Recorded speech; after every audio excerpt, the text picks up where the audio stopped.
Let's read some Glitch in the Matrix stories. Hi there, Auntie Matrix. Hi! I hope you're doing well. I am! I've recently come across a few of your videos discussing vampire experiences, and I wanted to share my own with you. Ooh, another vampire story. Before I do that, I have to admit that I am too terrified to ever create a video of myself talking about this experience because I don't want to run the risk of ever seeing those vampires again. I've shared my story on online forums hoping I'd be able to cope after what happened, but I still get nightmares every now and then.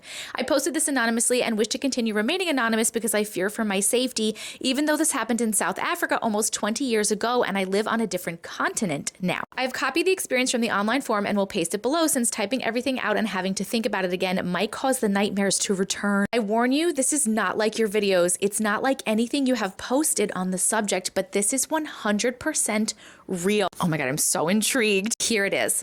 In 2005, I was a reckless teen and snuck out of the house to hang out with 3 of my friends on Cape Point in Cape Town. It was shortly after midnight when we received a call that another friend of ours' car had broken down a 20-minute drive away from where we were hanging out. So we decided to pick him up and give him a lift home while the towing company and car repair people sorted out his car. We drove around the mountain and past Red Hill when we noticed 3 guys walking in the middle of the road towards us. Being the type of teen I was, I rolled my window down and yelled, "Get out of the fucking road!"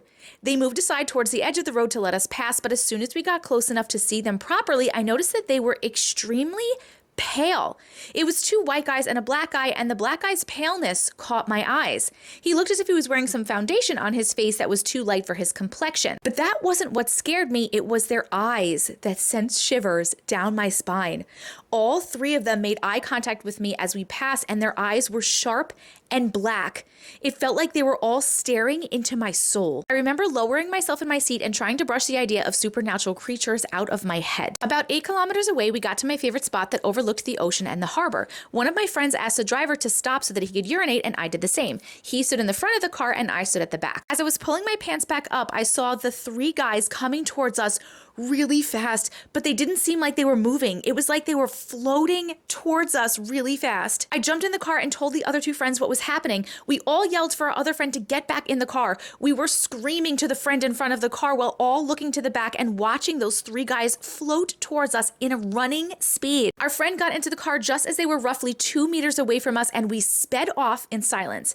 Everyone was shocked and no one could find the appropriate thing to say at that time. The road down the mountain zigzags, and as we made our first turn, the black guy was standing in the middle of the road ahead of us. We screamed and sped faster, with the driver attempting to knock him off the road in the process. On the second zag, we saw the other guy standing there in the middle of the road and did the same thing.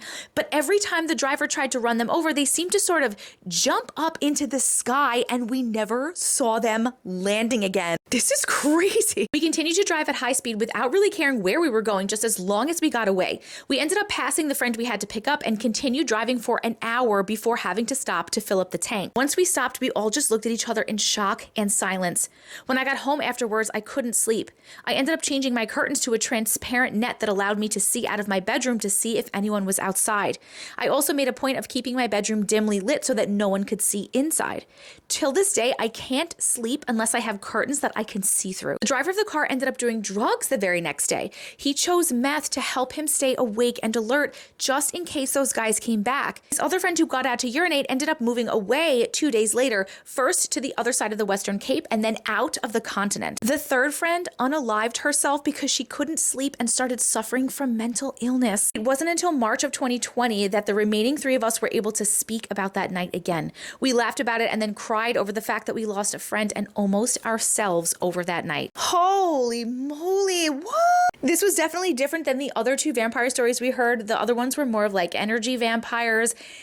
Never have we heard a story where literally these people were like floating towards you and then jumping up into the air and never coming down again because they jumped so high. That is so crazy. It's really, really terrible that you lost a friend. I'm glad that you are okay though. It's a very scary experience. I could see why you would not want to put your face or a name attached to that just in case. Whew. Thank you so much for sharing your story. I'm Auntie Matrix, and if you like stories like these, make sure that you're following me, and you can send me yours if you want to this email address right here.